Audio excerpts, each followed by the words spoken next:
Welcome back to e-learning for Adobe Dreamweaver C6. In the last lesson, in the last tutorial, we have learned how to create an interactive menu. In this tutorial, we're gonna learn how to modify the default hyperlink behavior and add interactivity. Insert the cursor in any one of the hyperlinks in the horizontal menu. So, you don't need to select any characters in the link.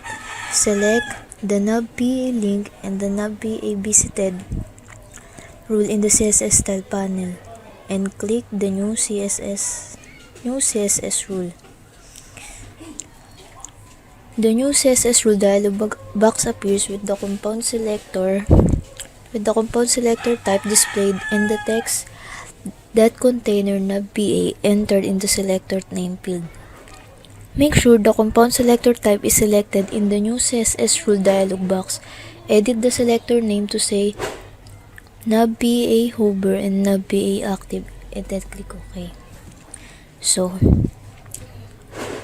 we will copy again it and I'll just put hover, paste, and then click active. Then click OK. So the CSS rule definition for NavBA hover, NavBA active dialog box appears. In the type category color field, just let us type which it is color white. Then in the background category, in the background color field, just let us type 060 and then click OK. Let's try and let us switch to the design view rather than the line view.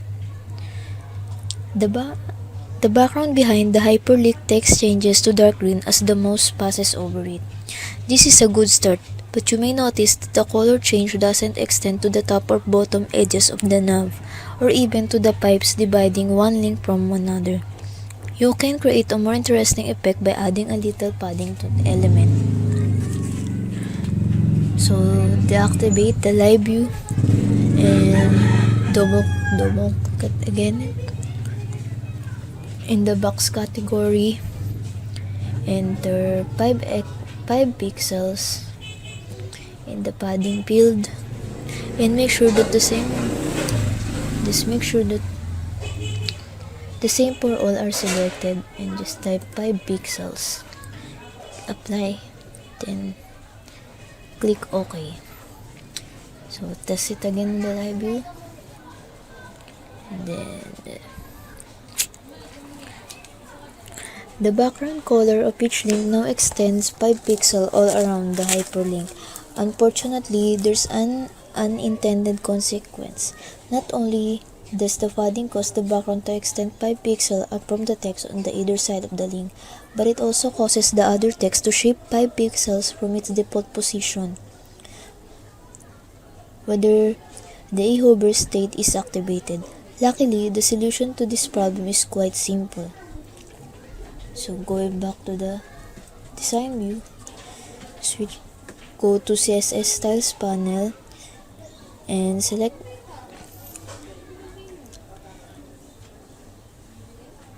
click the NavBA hover and NavBA active and click the padding field and then delete.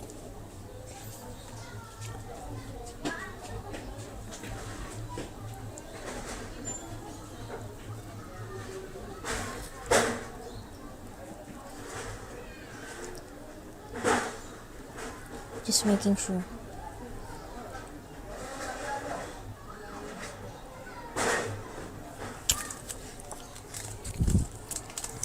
Double click the NavBA link.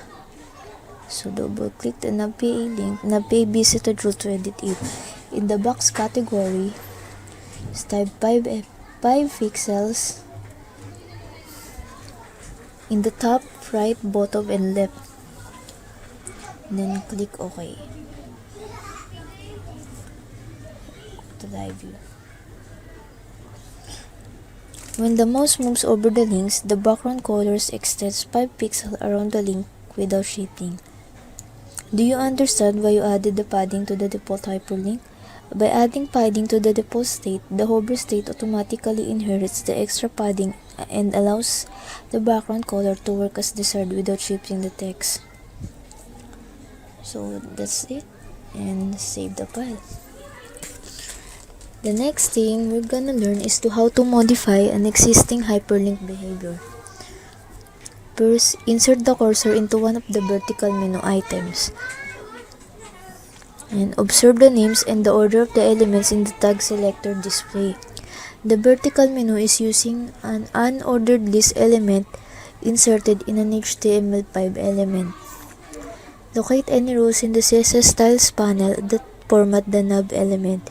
Is there a hover pseudo class associated with it?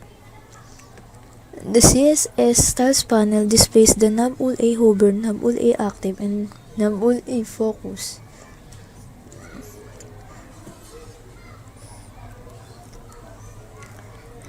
So,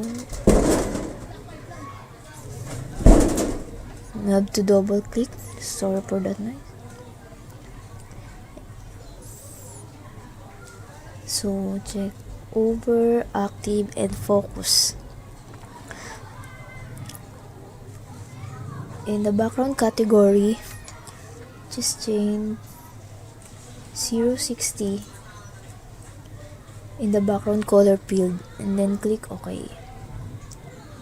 Apply, then OK. Let's switch the live button.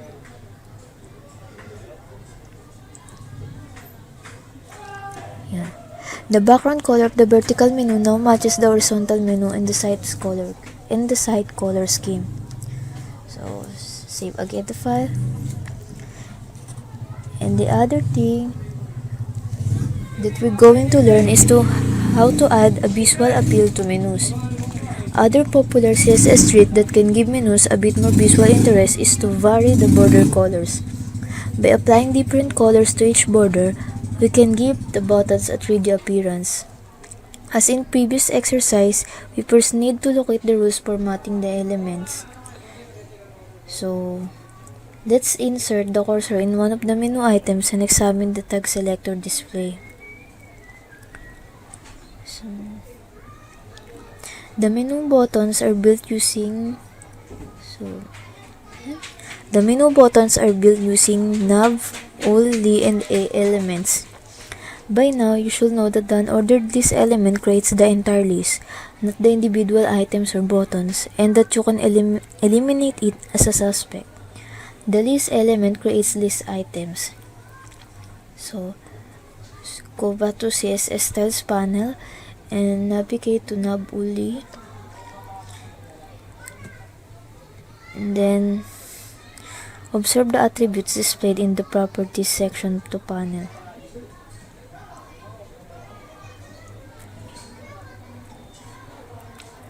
The nav_ul_li formats the basic structure of the menu. Double click the nav_ul_li to edit it.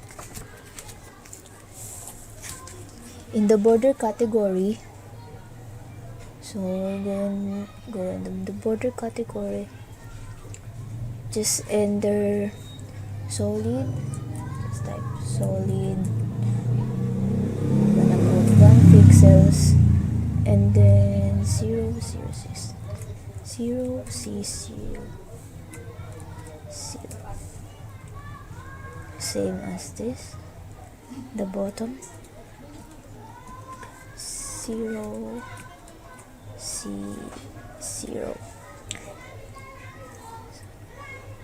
and the right border to solid, just like 1 pixels and 060, just like this one.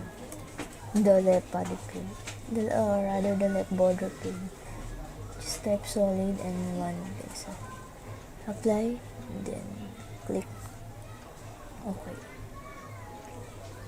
By adding lighter colors to the top and left and darker colors to the right and bottoms, we have created a subtle but effective 3-dimensional effect. Save the file. Stop.